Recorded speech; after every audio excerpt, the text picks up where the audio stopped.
she got me to take the test for Arts High. There's another thing that she did after I passed the test for Arts High. It was around May or June. It's like right when the bell rung for school to be out, 3:15. She said, "Larry, come on, we're going downtown." I said, "Going downtown?" Like, what? I said, "I got to ask my mother." She said, "Nope, we don't have time to ask your mother now. If she had done this today, she would have got in trouble." She took me to Bam Burgers, and she took me to the top floor of Bam Burgers. And there was a lot of commotion up there, and there was a big crowd. It was the first time I ever saw real TV cameras and stuff like that.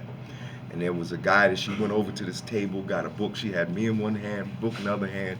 She went over to the table. There was a man there signing these books. She gave the book to the man. She said, "Please sign this book for my student. This is my student." The man was Jesse Owens.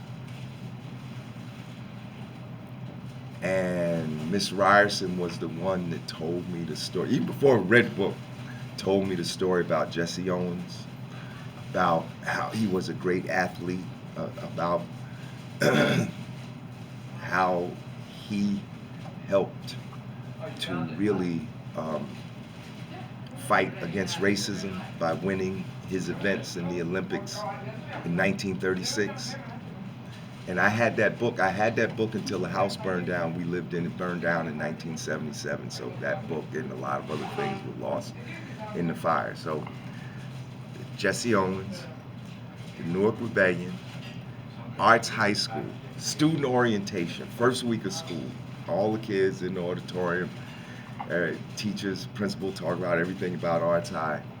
And so the principal, who was a white man at that time, whose name escapes me, it's in my yearbook. I went recently and got. Larry, excuse me. So, but your sense of Jesse Owens was a great man. You Great felt man. The sense of a great presence. Absolutely, absolutely. It was great.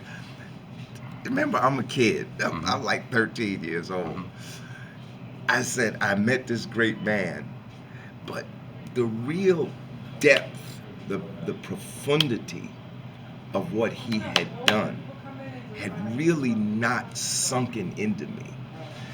All I knew is that I had met this famous person. But think about how interesting that is when your grandfather interprets what was going on through the lens of Europe.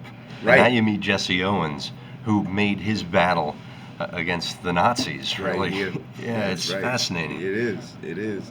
So Jesse Owens, the rebellion, Arts High, the first week.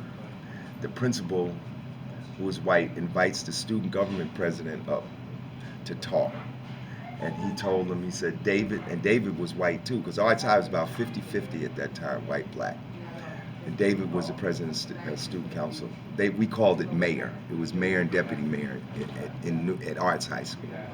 So David comes to the podium. The principal said, talk about student government, the Halloween party, and the UNICEF collection. David didn't talk about those things. I'm sitting in the audience. I'm watching all this. I'm happy. And I had this real conscious thing in my mind that I had a second chance, that I had messed up like in elementary school, and I really was going to turn my life around at Arts High School. That was in my mind. It wasn't there like as a racial thing. It was there more like as a personal, thing. So I'm sitting in the audience, I'm watching. David doesn't start talking about the things the principal asked him. David starts talking about the war in Vietnam.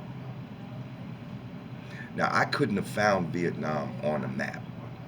The Vietnam War was in full swing, but I didn't know about it. I mean, I didn't pay attention to it. Yeah, I'm sure I heard on the news something about Vietnam War.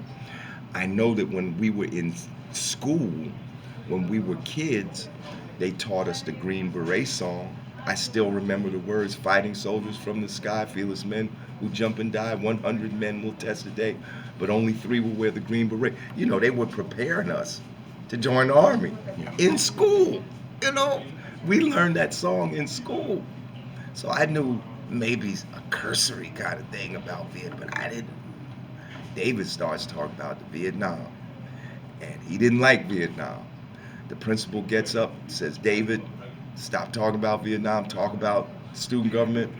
David keeps talking. The principal comes over to David, tries to physically drag David from the podium, and David and the principal get into a fight in front of the whole auditorium gathering at Arts High School. And I'm sitting there and I'm like, I want to be in the student government because I knew what it was to oppose. I knew what let me put it this way. I knew the consequences, having just been suspended from school. I knew what the consequences were of opposing authority. But you saw this young man opposing authority with a specific political intention, and it's not just throwing rocks. You didn't explain why you were doing that, but you left me to believe that there wasn't really anything behind it except destructiveness. Our friend had gotten thrown out of school for something else. Got We it. had a little Got it. gang. But now this is someone who's using a local forum to address an injustice Right. That impacts people where they live. Right. And maybe you were feeling that. What I felt was this. I knew what it was. I knew what the consequences were of opposing authority from my own personal suspension. So I didn't know anything about Vietnam, but I knew that this must be important because I knew he was going to get thrown out of school. There was no doubt. I didn't know the written rules and regulations, but having just been thrown out of school, I knew he was going because I hadn't even fought the principal. I just broke some school windows. He was on the stage fighting the principal. You know who he looked like? You remember a program on TV, a man called Uncle, a man from Uncle? Robert Vaughn. Yes. Yeah. He looked like Elia Kyriakin. Right. You remember? I remember he played. Yeah, that's right. Yeah, David McCallum was the actor. Well, yeah, this yeah. David looked like Elia Kyriakin. Blonde hair, beetle type haircut, Right. everything. Man, them guys was going at it. And I don't remember seeing David after that, but You never saw him again. No. He was transported out of the state. Maybe out of the Yeah, universe. yeah, right. You know? But obviously, this was in the air. Yeah. You know, Yeah. rebellion was in the air. And so I had seen the rebellion in the streets of Newark, and now I'm seeing rebellion in my school. I mean, this happened. I was an eyewitness. This was not, hey, you heard what happened? No, I'm sitting there with my mouth open. I had never in my life seen anybody fight the principal. The principal in a kid's life, the principal is like the authority figure, right? Even maybe more so than the parents. You know, this was somebody you didn't mess with, right? So I knew that this was important. Did I know the whole Vietnam? No, I didn't know all that. And did I become a Vietnam pro? No, I didn't. But I knew I wanted to join the student council after that because I knew that he was, because of what he put himself on the line, that there was something serious going on here. That it was like intrinsic, you know, intrinsically.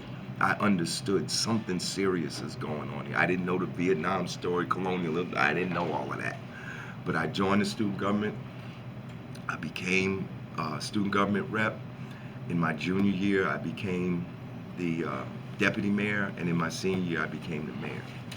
And by the time I was a senior, I was pretty much on the road to political consciousness, not in a full-blown way. I remember Ken Gibson ran for mayor in 69 and 70, was elected in 70.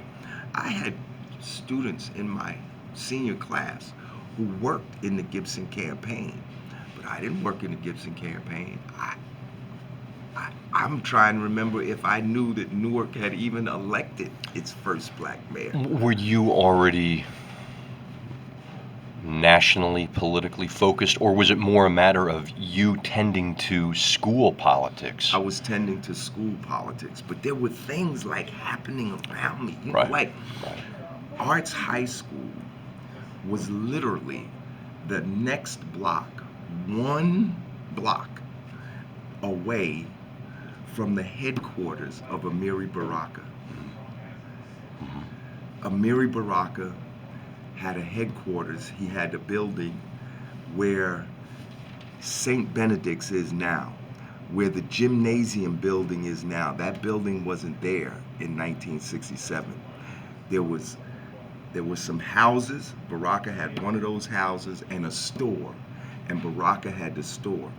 I took the #1 bus down Springfield Avenue to go to Arts High every day, and to get to Arts High, I had to walk up High Street, corner Springfield and High, get off, walk up, and I had to pass Baraka's headquarters every day.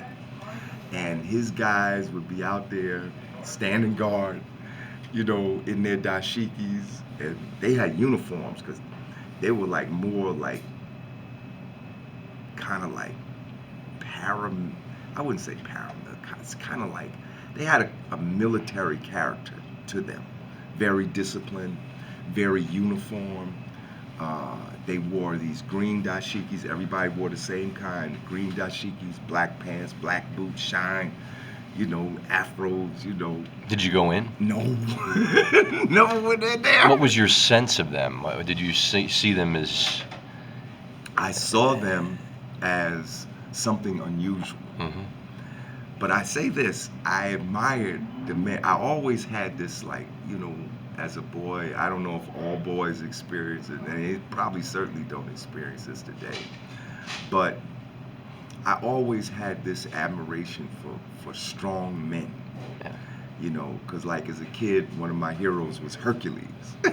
You know, I don't know if you remember Steve Reeves made the Hercules movies. Sure. And of course, I didn't have hardly any black heroes because there weren't hardly any in the movies or on television. But I loved Hercules. So when I saw strong, muscular men, I'm like, yeah, I want to be like that. You know, so I admire him. So they would always say Habari Gani. And I never knew what to say back to them because they were speaking Swahili. I didn't even know it was Swahili until somebody told me. And so we kind of called them the Barigani people in school, you know, because we passed them every day.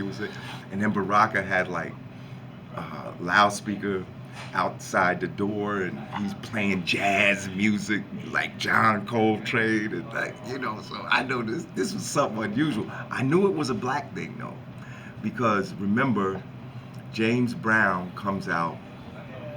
I think it was '67. I think it might have been before the rebellion of '67. James Brown comes out with Say It Loud, I'm Black and I'm Proud. Now, I had to know that because I wasn't insulated from that because that was on all the radio stations. And the radio station we listened to back then was WNJR radio, which was like the black radio station. And they played James Brown, Say It Loud, I'm Black and I'm Proud. So I knew this was a black thing, you know, that much I knew. And I would have to pass them every day. And in 1970, there was a teacher strike. And don't ask me how or why, but one day, all the student reps were called up. We had a black principal by the time I was a senior. Her name was Teresa David. And an announcement came over the radio, over the loudspeaker. All the student government reps would have come down the room. I think it was B13. It was not basement, but it wasn't the basement. It was just like the ground level classrooms where I took Latin, you know, my Latin class. So we're sitting there, and here comes this man dressed in African clothes. Now, I had seen people in dashikis, but I never saw people in an African style coat. He had a coat that was like African style. He had shoes that I think were elephant hide shoes, you know, and he had these two big guys with him, I guess it's security men, and he came to talk to us about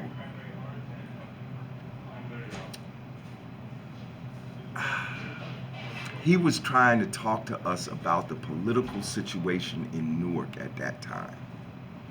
And I'm trying to remember. I don't think Gibson had been elected yet in '70. He was elected in the runoff was in June. This was definitely before June.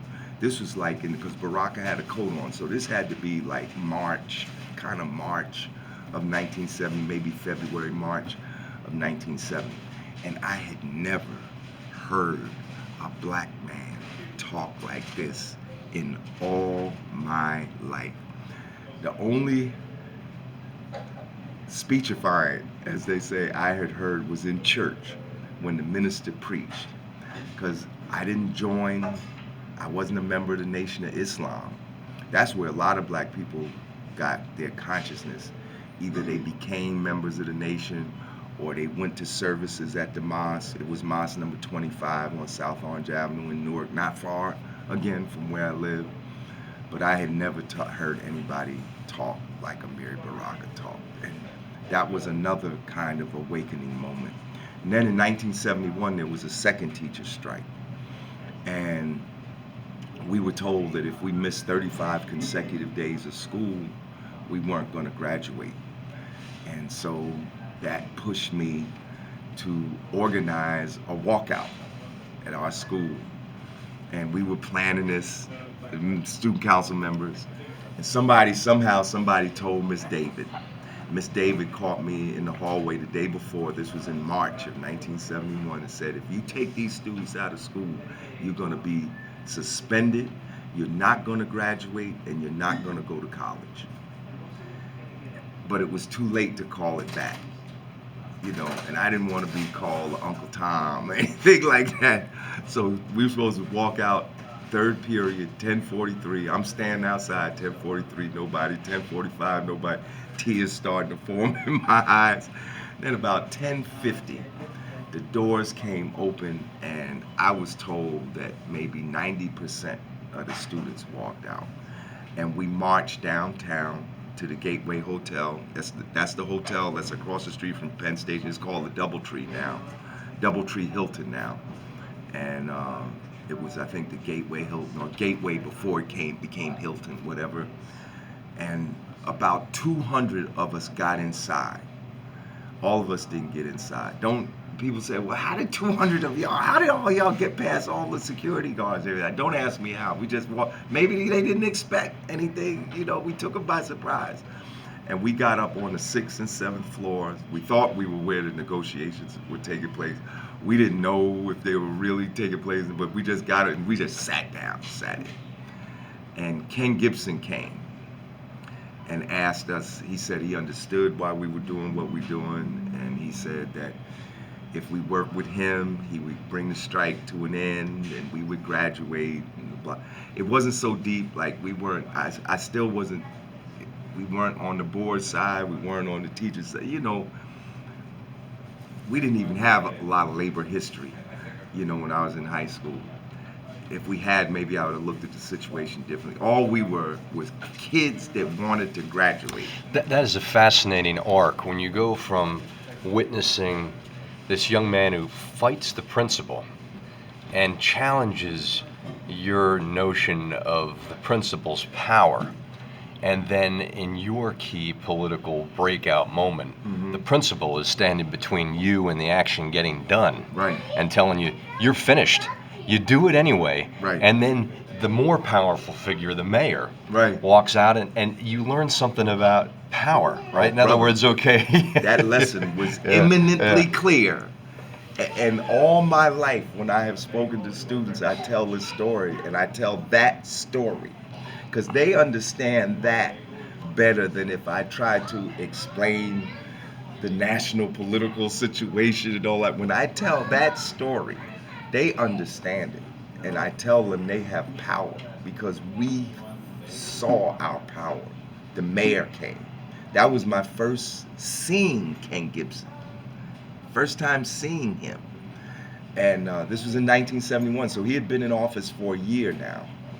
And we left, and 3 months after that, I get a knock on the door.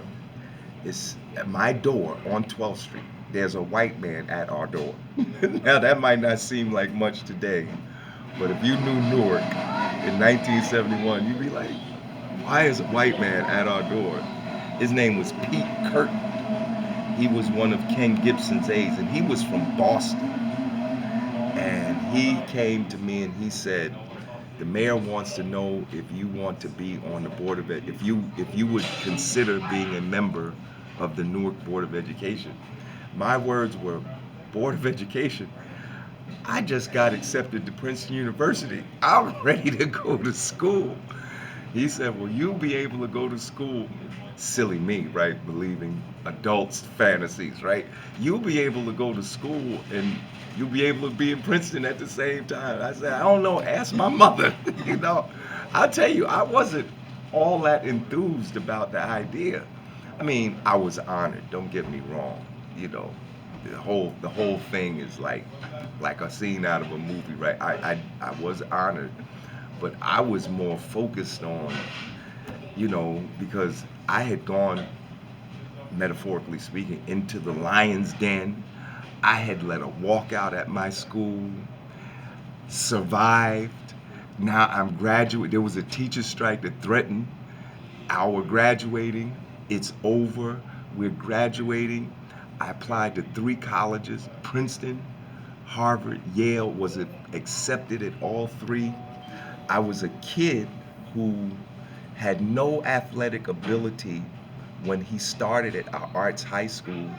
I ended my senior year the state champion record holder in the 2-mile run. I had set for Group 1 schools. I had set a new state record at 9 minutes and 36 seconds. I was a championship. I was the AAU junior 3-mile champion. I'm ready to go. I had everything I needed.